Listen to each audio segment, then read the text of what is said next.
tema de hoje: por que confiar em Deus?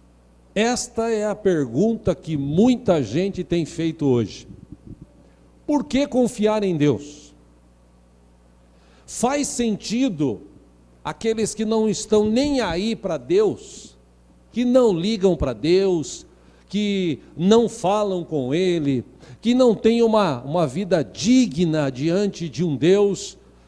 Essas pessoas são bem-sucedidas, materialmente elas são prósperas nesta vida, e eu que busco a Deus, que oro, que trabalho honestamente, que fujo do pecado, resisto ao mal, passo por dificuldades, dou duro todo dia. Essa é uma das questões que algumas pessoas já falaram para mim, irmãos, nesses últimos tempos. Algumas pessoas já me disseram o seguinte: por que eu vou confiar em Deus? Para que eu vou confiar em Deus? Deus não existe. E se existe, Ele não está nem aí para nós. Semana passada alguém me disse isso: haja visto o que está acontecendo no mundo. O mundo hoje vai de mal a pior. Hoje mesmo, se você assistiu televisão à tarde, você, se não desligasse rapidamente, entraria em depressão. Porque a chuva que caiu numas cidades do interior de São Paulo, levando carros, destruindo casas, o ônibus que se acidentou ontem, 42 pessoas morreram, acidentes que nós temos aí, o número de pessoas contaminadas com esse vírus crescendo no mundo. Então Deus não existe, porque se Deus existisse, nada disso aconteceria. Faz sentido alguém andar com Deus? Alguém confiar em Deus?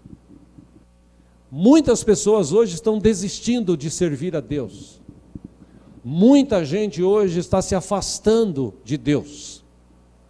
Eu já disse aqui na nossa igreja, na minha visão aqui, Diego, existe pelo menos 3 tipos de pessoas hoje. Existem aqueles que têm sede de Deus, que oram, que jejuam, que lêem a palavra, que vão à igreja. Claro que dentro de tudo que está sendo ordenado para que façamos, né? Álcool gel, máscara. Aqui na nossa igreja, a cada 15 dias uma empresa vem aqui, purifica tudo e tal. Todo final de semana, todo final de culto, os irmãos obreiros fazem uma higienização. Ou seja, dentro de tudo isso, tem gente que tem vindo à igreja.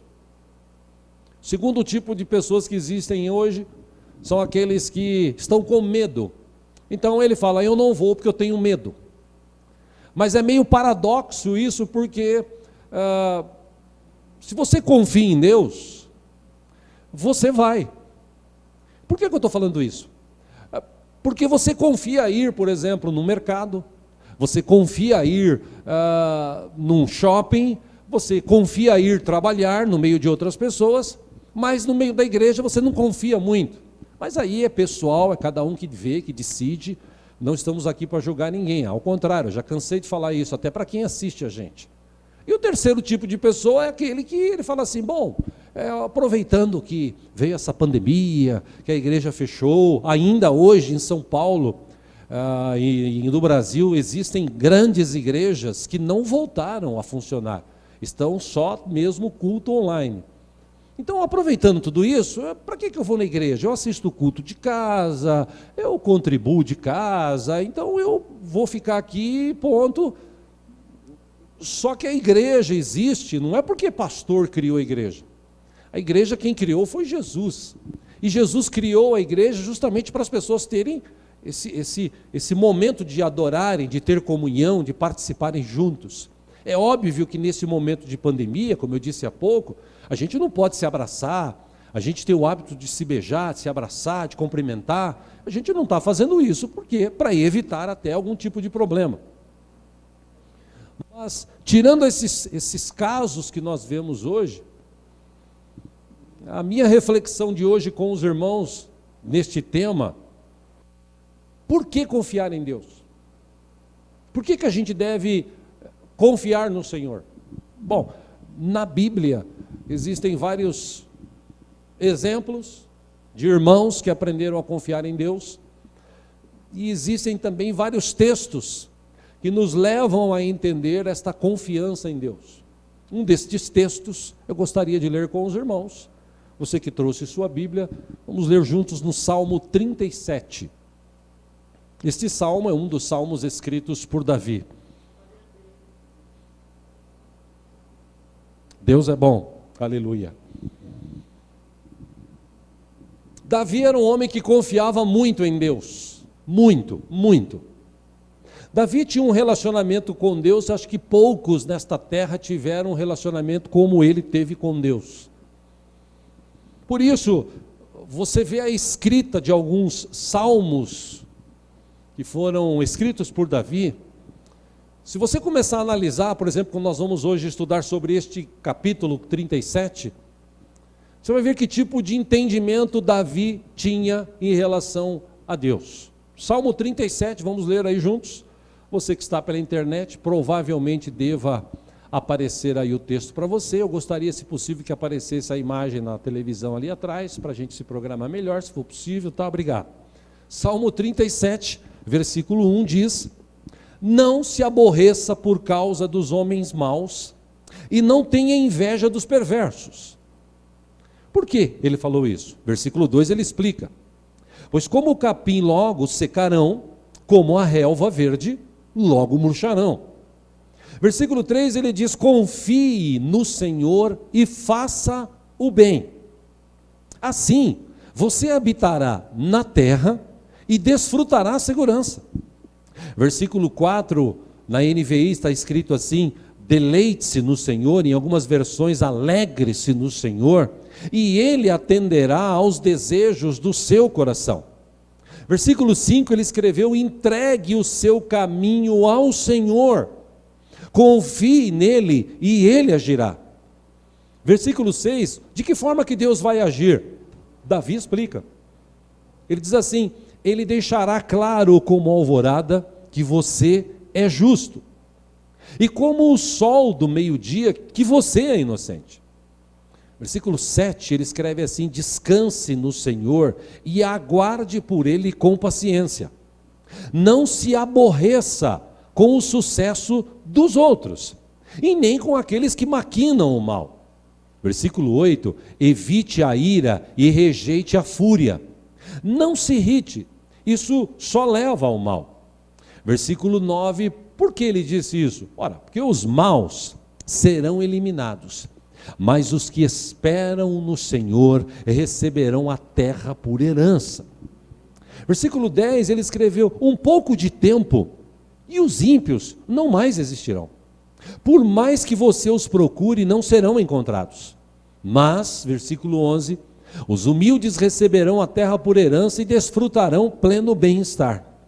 12, os ímpios tramam contra os justos e rosnam contra eles. 13, o Senhor, porém, ri dos ímpios, porque sabe o dia que o dia deles está chegando. Versículo 14, os ímpios desembainham a espada e preparam o arco para abaterem o necessitado e o pobre, para matarem os que andam na retidão. Mas, 15, as suas espadas irão atravessar-lhes o coração e os seus arcos serão quebrados. 16, melhor é o pouco do justo do que a riqueza de muitos ímpios. 17, pois o braço forte dos ímpios será quebrado, mas o Senhor sustém os justos. Versículo 18, ele escreveu: o Senhor cuida da vida dos íntegros e a herança deles permanecerá para sempre. Em tempos de adversidade não ficarão decepcionados. Em dias de fome desfrutarão fartura. Versículo 20, mas os ímpios perecerão. Os inimigos do Senhor murcharão como a beleza dos campos, desvanecerão como fumaça. 21, os ímpios tomam emprestado e não devolvem, mas os justos dão com generosidade. 22, aqueles que o Senhor abençoa receberão a terra por herança, mas os que ele amaldiçoa serão eliminados. O Senhor, 23, firma os passos de um homem, quando a conduta deste o agrada. 24, ainda que tropece, não cairá, pois o Senhor o toma pela mão. 25, Davi escreveu: já fui jovem e agora sou velho, mas nunca vi o justo desamparado, nem seus filhos mendigando o pão.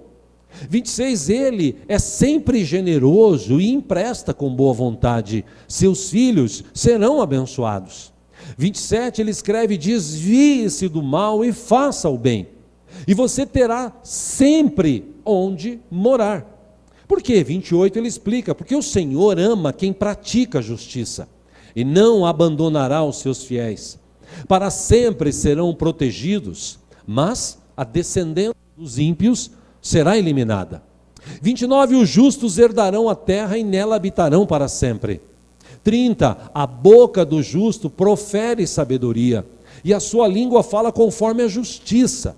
Ele traz no coração a lei do seu Deus, nunca pisará em falso. 32, o ímpio fica à espreita do justo, querendo matar. 33, mas o Senhor não o deixará cair em suas mãos, nem permitirá que o condenem quando julgado. 34, Davi escreveu: espere no Senhor e siga a sua vontade. Ele o exaltará, dando-lhe a terra por herança. Quando os ímpios forem eliminados, você o verá. 35, ele diz: eu vi o homem ímpio e cruel florescendo como frondosa árvore nativa. 36, mas logo desapareceu e não mais existia. Embora eu procurasse, não pôde ser encontrado. 37, ele diz o contrário: considere o íntegro, observe o justo, há futuro para o homem de paz. 38, mas todos os rebeldes serão destruídos, futuro para os ímpios nunca haverá. 39, do Senhor vem a salvação dos justos, ele é a sua fortaleza na hora da adversidade. Por último, 40, o Senhor os ajuda e os livra. Ele os livra dos ímpios e os salva, porque nele se refugiam.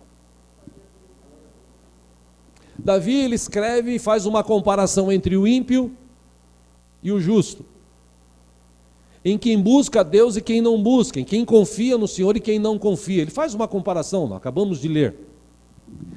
E ele fez essa comparação, irmãos, baseado na sua vida.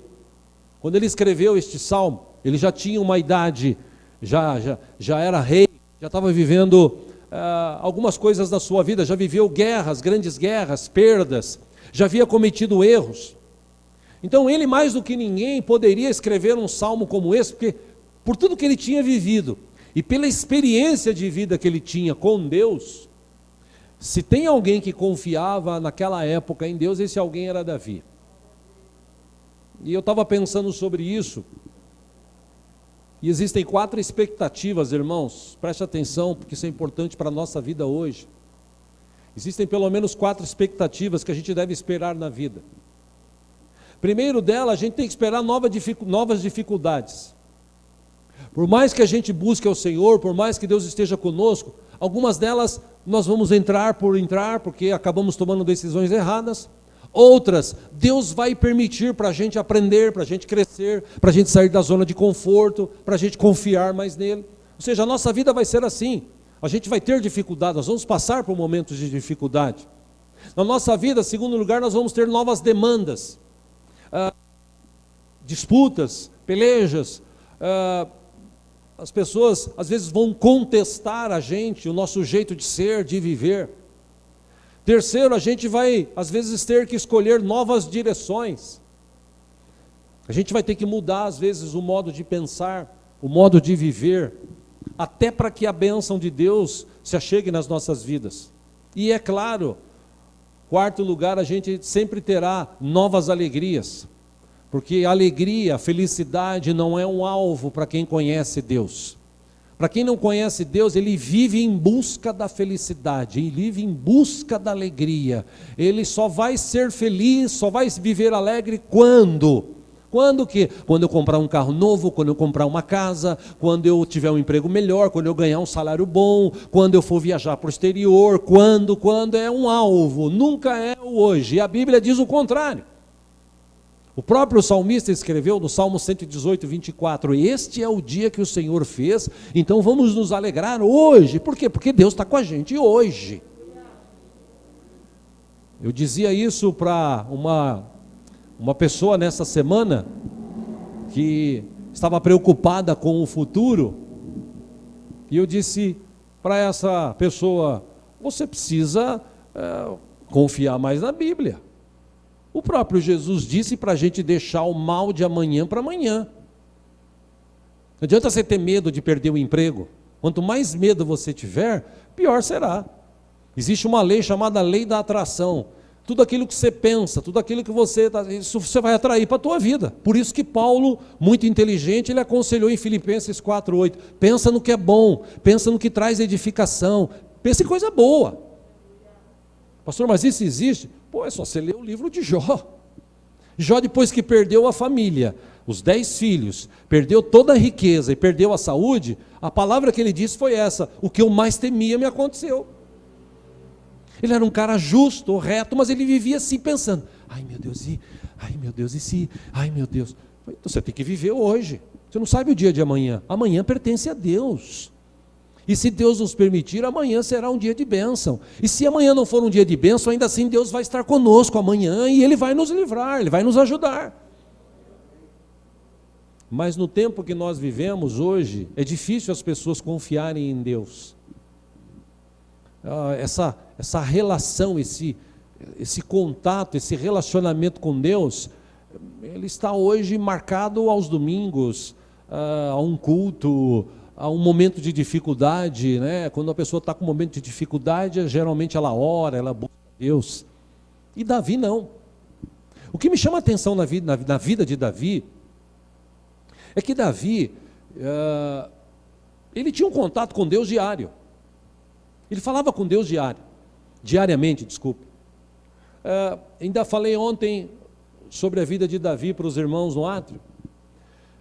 Se você ler os salmos que Davi escreveu, por exemplo, o Salmo 23, ele escreveu quando tinha 17 para 18 anos. Ele era pastor, cuidava das ovelhas do pai. Ele era um filho meio que desconsiderado. Ele era um pouco desprezado pelos próprios irmãos mais velhos.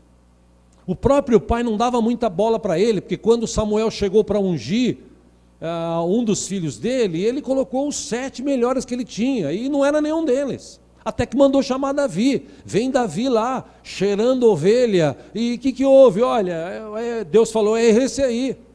Por quê? Porque Davi tinha um relacionamento com Deus diário. Não era um negócio só de domingo, só na hora da dificuldade, diariamente.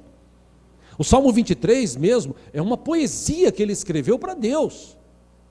Ele disse: o Senhor é meu pastor e nunca me falta, nada me vai faltar. Ele me faz deitar em pastos verdejantes, a sua vara, o seu cajado me consolam. Por quê? Porque ele vivia isso com as ovelhas, e como ovelha de um Deus vivo, ele sabia que esse grande Deus, esse grande pastor, cuidava da vida dele. É por isso que ele escrevia para ele. E é interessante que, se você estudar a história de Davi, cada momento que ele passou na vida dele, ele escrevia um poema, ele escrevia algo para ele, e às vezes até escrevia isso porque tocava o coração dele para falar com Deus. Um dos salmos mais interessantes que ele escreveu também, acompanha aqui no telão, Salmo 18. Eu pensei alguns versículos aqui, só para a gente estudar, porque ele tem vários versículos nesse capítulo. Salmo 18, 1, ele escreveu assim: eu te amo, ó Senhor, minha força. Versículo 2, ele escreveu: o Senhor é a minha rocha, a minha fortaleza e o meu libertador. O meu Deus é o meu rochedo, em quem me refugio. Ele é o meu escudo e o poder que me salva, a minha torre alta. 3, ele escreveu: clamo ao Senhor, que é digno de louvor, e estou salvo dos meus inimigos. Salmo 18, versículo 20, ele escreveu assim: o Senhor me tratou conforme a minha justiça, conforme a pureza das minhas mãos, ele recompensou-me.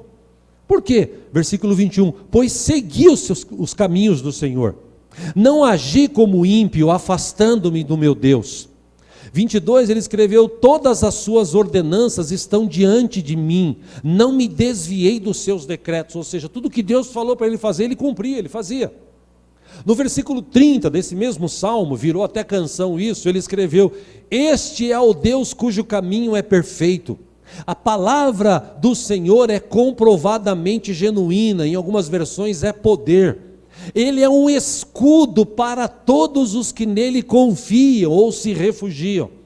31, pois quem é Deus além do Senhor? E quem é rocha senão o Senhor nosso Deus? Ele é o Deus que me reveste de força e torna perfeito o meu caminho.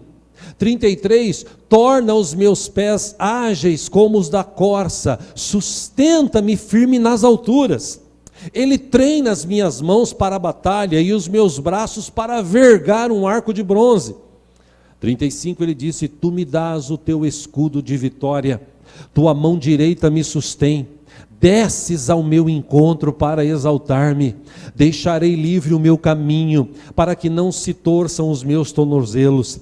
37, ele escreveu: persegui os meus inimigos e os alcancei, e não voltei enquanto não foram destruídos. 38, massacrei-os e não puderam levantar-se, jazem debaixo dos meus pés. Deste-me força para o combate, subjugaste os que se rebelaram contra mim, puseste os meus inimigos em fuga e exterminei os que me odiavam. Gritaram por socorro, mas não houve quem os salvasse.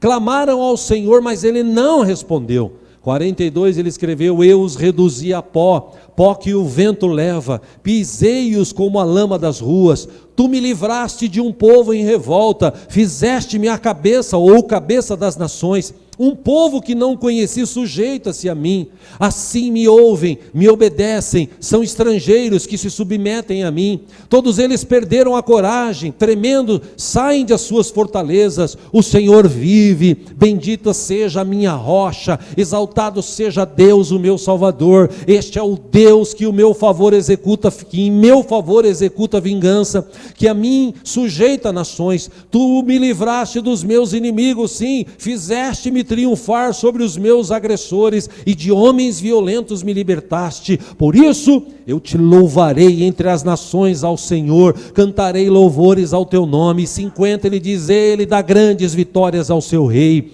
e bondoso com o seu ungido, com Davi e com seus descendentes para sempre. Sabe quando ele escreveu esse texto? Quando ele estava fugindo de Saul. Ele estava fugindo de Saul porque Saul queria matá-lo. Saul tinha inveja dele. Saul já sabia que o trono dele estava sendo perdido e ia ser destinado a Davi. Ele ficou com tanta raiva que ele saiu perseguindo Davi. E é interessante que naquela época, entre Jerusalém e as outras cidades, nos caminhos haviam uns montes.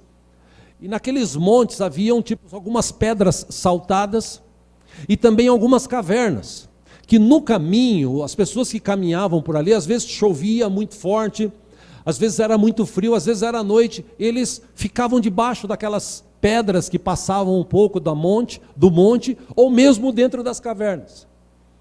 Então, Davi, ele estava sendo perseguido. Davi, ele tinha uma sentença de morte sobre a sua vida. Davi tinha sido abandonado por todos daquela época. Quando ele diz que alguns se sujeitaram a ele, é que tinha um monte de homens que eram meio que largados, rejeitados por suas cidades e tal, que começaram a se juntar a ele, mas naquele momento ele estava sozinho.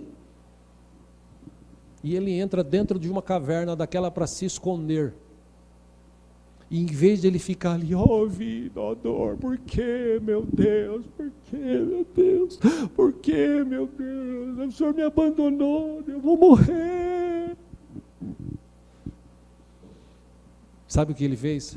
Ele olhou para a rocha assim do lado de fora, e ele escreveu: o Senhor é a minha rocha, é Ele que me guarda, é Ele que me sustenta, é Ele que me dá a vitória.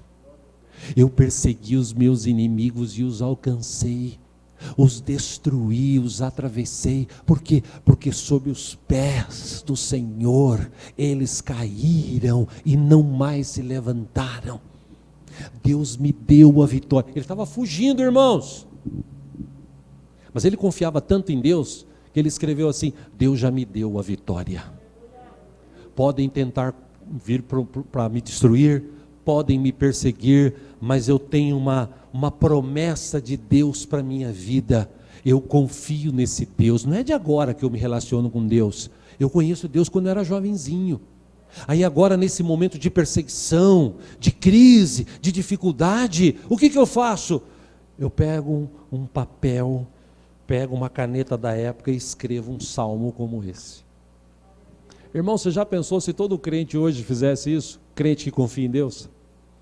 Em vez de ele ficar amuado, chateadinho, triste, ele pegasse uma folha e de repente estivesse num determinado local e a inspiração de Deus, do Espírito Santo, vem sobre a vida dele, ele fala assim: Senhor, apesar da pandemia, eu sei que o Senhor está comigo, eu sei que o Senhor me consola, eu sei que o Senhor me dará a vitória, e se o Senhor não me der a vitória aqui nesta terra, a vitória eterna já está garantida, porque o Senhor é o meu Deus.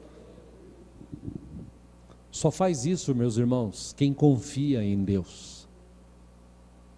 Por isso que confiar em Deus independe da situação. Seria legal confiar em Deus só quando as coisas estão indo bem, que é o que muita gente faz. Deus está abençoando, tem um bom carro, tem dinheiro, tenho casa, tenho um bom trabalho, tenho saúde, tenho uma família boa, ninguém na minha família tem problema. Deus é maravilhoso. Mas basta começar a perder alguma coisa, um emprego, basta perder o carro, basta perder a casa, basta perder um pouco da saúde, basta alguém da família, que Deus permita, né, ou não, que morra ou que leve, para essa pessoa baixar a guarda. Ai, será que Deus existe mesmo? Ai, mas por que Deus está fazendo isso comigo? Meu irmão, se Deus está permitindo isso nas nossas vidas, é para a gente crescer, para a gente aprender. Eu vou repetir: se Deus está permitindo isso na minha e na tua vida, é para a gente crescer e aprender. Não é para a gente baixar a cabeça e ficar com medo. É óbvio que a gente toma cuidados e tal, mas a gente não fica com medo. Davi, a confiança dele em Deus era tão grande, que essa expressão aqui, eu habito na presença do Altíssimo, essa expressão quer dizer, eu me casei com Ele, eu vivo com Ele, Ele vive comigo. Tipo, a gente não se larga, eu estou com Deus todo momento, Ele está comigo todo momento.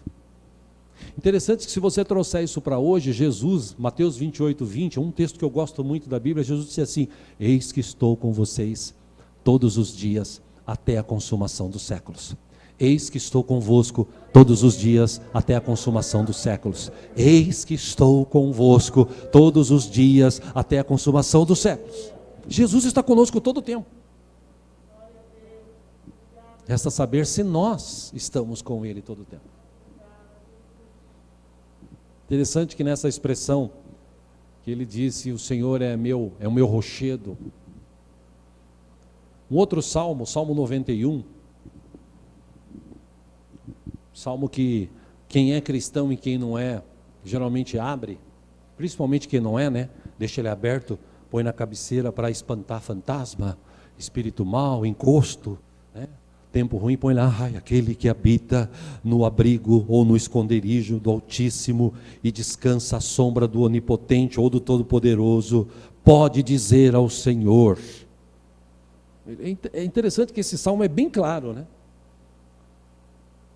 Não é abrir o texto, não é ler apenas, é aquele que habita no esconderijo ou no abrigo do Altíssimo e descansa à sombra do Onipotente ou do Todo-Poderoso, esse é que pode dizer ao Senhor: Tu és o meu refúgio e a minha fortaleza, o meu Deus em quem confio. Só quem habita com Deus, só quem vive esse relacionamento com Deus, entende que tudo que está acontecendo hoje, está acontecendo, e eu falei aqui na terça, você e eu recebemos aí áudios de várias pessoas que se dizem profetas e tal.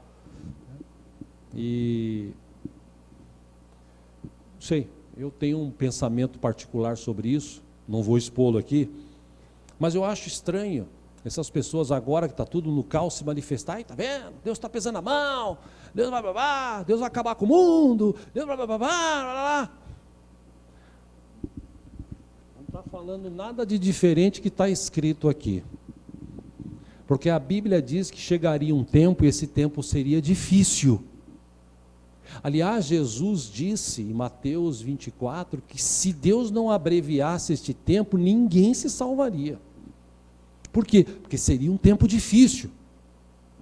Mas aqueles que conhecem a palavra, eles citam a palavra. Como Davi. Você está passando por dificuldade financeira? Poxa, eu estou passando por dificuldades financeiras. O que a Bíblia manda fazer sobre isso? Bom, eu sou dizimista, eu sou ofertante, eu posso, segundo a Bíblia, chegar diante de Deus e falar assim: Senhor, a tua palavra diz, tragam dízimos e ofertas à casa do tesouro para que haja mantimento, depois faça a prova de mim. Se eu não vos abrir as janelas dos céus com bênçãos tal, sem medida, e eu ainda vou repreender o devorador. Então, Senhor, eu estou passando um momento, mas eu sempre fui dizimista, eu sempre fui ofertante, eu confio na tua palavra, eu sei que o Senhor vai me dar o escape, porque está escrito na tua palavra, e eu cumpro com a tua palavra. Meu irmão, eu duvido, é a única coisa, aliás, que está escrito na Bíblia, que Deus permite que a gente faça a prova dele. Eu duvido que Deus vai deixar eu e você na mão, nós que somos dizimistas, ofertantes, semeadores da casa do Senhor. Duvido e faço pouco, como diria antigamente. Porque Deus é fiel à sua palavra. Agora a gente precisa confiar e praticar. Perdeu o emprego? O que eu vou falar? Ah, a vida é a dor. Não. A Bíblia diz que eu sou mais do que vencedor em Cristo Jesus, Ele já me deu a vitória. Então, se Deus permitiu que eu perdesse esse emprego, é porque Ele tem algo muito melhor para a minha vida. Eu vou confiar nele, eu vou depender dele, ponto. Sim, irmãos, amém ou não? Ou estou falando alguma bobagem aqui? A questão é que as pessoas hoje não vivem assim, não têm essa confiança. Ao contrário, as pessoas hoje, elas olham para os outros. E Davi falou sobre isso no versículo 1 do Salmo 37, que nós lemos há pouco. Ele falou assim: não se aborreça por causa dos homens maus, não tenha inveja dos perversos, aqueles que são abençoados. Os filhos de Corá, os coraitas, um deles escreveu um dos salmos, o Salmo 73, no versículo 2 e 3, ele se apresentou diante de Deus e falou assim: quanto a mim, os meus pés quase tropeçaram, por pouco eu não escorreguei. Por quê? Ora, porque eu tive inveja dos arrogantes, quando eu vi a prosperidade desses ímpios. E ele ainda escreve, não tenho tempo para ler, mas ele ainda escreve dizendo o seguinte: eu olho para eles têm saúde, a gente vive doente. Eu olho para eles comem, bebem, viajam, faz o que quer, e nós estamos aqui na maior luta, maior dificuldade. Senhor, como pode isso? Mas ele mesmo escreve, no decorrer do Salmo 73, ele diz assim: mas quando eu entrei na presença do Santo dos Santos, na presença do Senhor, na presença do Altíssimo, aí eu vi que o negócio é diferente. Porque quando eu tenho um relacionamento com Deus, eu não olho para o outro, eu olho para Deus. Eu sei que é Ele que me resgata, é Ele que me cura, é Ele que me liberta, é Ele que me dá saúde, é Ele que me dá paz, é Ele que me cobre, é Ele que me ajuda, é Ele que me fortalece. Eu olho para Ele. Por isso que o autor de Hebreus, no capítulo 12, a gente estudou sobre isso domingo passado, disse assim: olhe para Jesus. Não olha para as coisas, olhe para Jesus, porque Jesus é o autor e consumador da nossa fé. Interessante que na Bíblia, na linguagem de hoje, só para conhecimento, o Salmo 73, 2, ele diz assim: porém, quando eu vi que tudo ia bem para os orgulhosos e os maus, eu quase perdi a confiança em Deus, porque eu fiquei com inveja deles. Meu irmão, coloca a sua confiança em Deus. Deus continua o mesmo. Ele continua sendo Deus. Ele continua com todo o poder nas suas mãos. Deus não foi tomar um cafezinho na padaria e deixou a gente aqui largado. Deus não está dormindo. Como eu falei domingo aqui, o diabo e os seus demônios não precisam comer, não precisam beber. Deus, principalmente Deus, Deus não dorme, Deus não precisa comer, beber, na sua existência, na sua essência, Ele é Deus, e a sua essência sustenta todo o universo, inclusive as nossas vidas. Ou seja, continue confiando no Senhor. Versículo 2, Salmo 37, Davi diz assim: confia no Senhor e faça o bem. Você vai habitar na terra e vai desfrutar de segurança se você confiar no Senhor. Outro plano, estou terminando aqui, Davi disse assim também: cultive uma vida frutífera com Deus. Como assim cultive uma vida frutífera com Deus? Ele disse: espere no Senhor e siga a sua vontade. Ele o exaltará, dando-lhe a terra por herança. Confie no Senhor e siga a sua vontade. E como é que é a vontade de Deus? Romanos diz o quê? Romanos 12, a vontade de Deus é?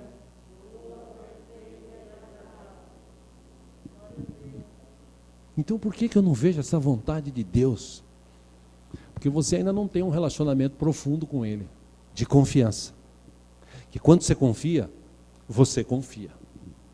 Você dorme em paz. Davi escreveu sobre isso. Acho que no Salmo 1, Salmo 3, ele escreveu: eu deito e durmo, porque eu sei que o Senhor está comigo. Eu não deito, por exemplo, quando eu vou dormir de noite, eu fico preocupado: ai meu Deus, e amanhã, como é que vai ser? Ai Senhor, ai meu Deus, ai Jesus, tem misericórdia, ai meu Deus, como é que vai ser? Ai, será que à noite vai vir um ladrão? Ai meu Deus, será que... Não.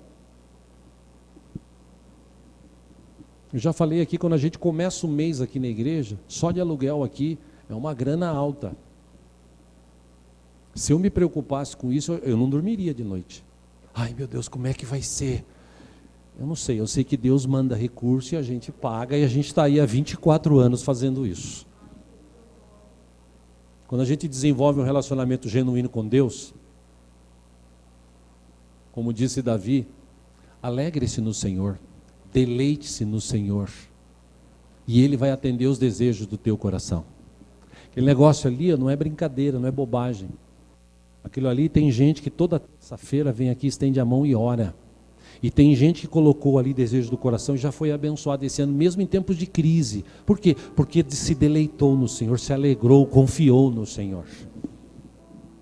Entrega o teu caminho ao Senhor. Ah, mas eu vou virar crente? Não, gente. Crente todo mundo é. Eu falei esses dias para os rapazes que estavam mexendo aqui no sistema que nós temos aqui e tal. Eu falei para ele: crente todo mundo é. Até o ateu é crente. Como assim? Ué, ele crê que Deus não existe. Ele é crente. Aliás, a Bíblia diz que até os demônios são crentes. São tão crentes que a Bíblia diz que eles temem a Deus. Porque tem muito ser humano que não tem medo, não teme a Deus. E fala besteira e faz besteira. Então eu vou entregar o meu caminho para virar crente? Lógico que não. Crente todo mundo é. Agora, quando eu entrego o meu caminho, eu confio. Deus está aqui em minha vida. Eu sou incapaz de gerenciá-la. Senhor, eu só cometi erros, cometi pecados. Só tive falhas. Mas eu reconheço os meus erros, as minhas falhas. Eu reconheço que Jesus morreu na cruz justamente para me perdoar, para eu voltar a ter contato com o Senhor. Por isso eu entrego o meu caminho, entrego a minha vida. E eu confio a minha vida a Ti, Senhor. A partir de hoje a minha vida é Tua. É isso que a gente faz quando a gente recebe Jesus como Senhor e Salvador. E se a gente entregar o caminho, confiar, o texto diz, e Davi sabia muito bem o que ele escrevia: o mais Ele fará. Deus vai nos livrar. Deus vai nos capacitar. Deus vai nos abençoar. Deus vai nos guardar, Deus vai nos ajudar, Deus vai nos libertar. Se precisar mandar anjo trazer comida, Deus vai mandar, mas se eu e você não vamos passar fome, Deus cuida de nós. Já falei aqui, irmãos, é bíblico. Elias recebeu uma ordem de Deus e ele ficou esperando num determinado local e só tinha água para beber. Aí de repente Deus manda o corvo levar carne para ele. Ele precisava comer carne. Ele ia ter uma boa caminhada ali. Ele precisava ser alimentado durante aquele tempo. E a Bíblia diz que o corvo, uma ave carnívora, o corvo come carne. Imagina o corvo levando a carne. Oh Deus, não tinha outra coisa para levar, tinha que ser a carne. Está tão deliciosa. Mas tá bom, o senhor mandou, eu vou lá. E chega perto de Elias, olha Elias, a carne. E vê se come, viu? Se você não comer, claro que não foi assim, né? Mas Deus é tão bom que Ele cuida dos pássaros, que Ele cuida dos animais, Ele cuida da gente também, principalmente da gente.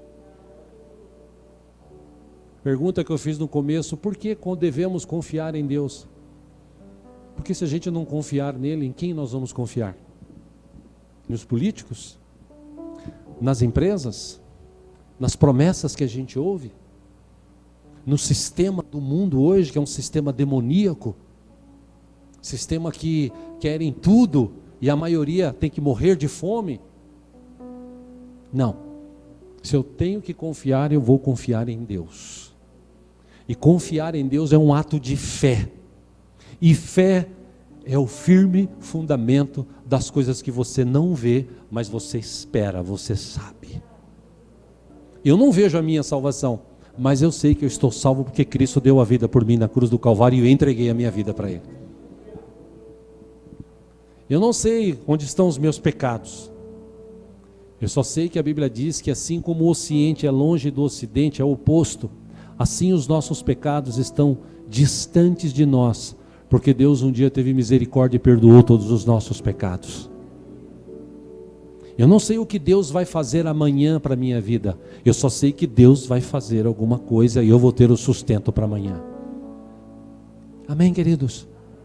A questão não é Deus. Ele continua sendo Deus. A questão somos nós. Nós é que precisamos aprender a confiar em Deus. E um grande exemplo está aqui na vida de Davi. Que mesmo na adversidade, mesmo na luta, ele olhou para a rocha, se escondendo debaixo dela dos seus perseguidores. E como eu disse, em vez de ficar choramingando, ele olhou para a rocha e falou assim: o Senhor é que nem essa rocha, é aquele que me guarda, é aquele que está comigo. Eu não vou temer aqueles que me perseguem, porque eu sei que o Senhor está comigo, o Senhor me dá a vitória. Amém, irmãos? Vamos orar? Vamos ficar em pé juntos.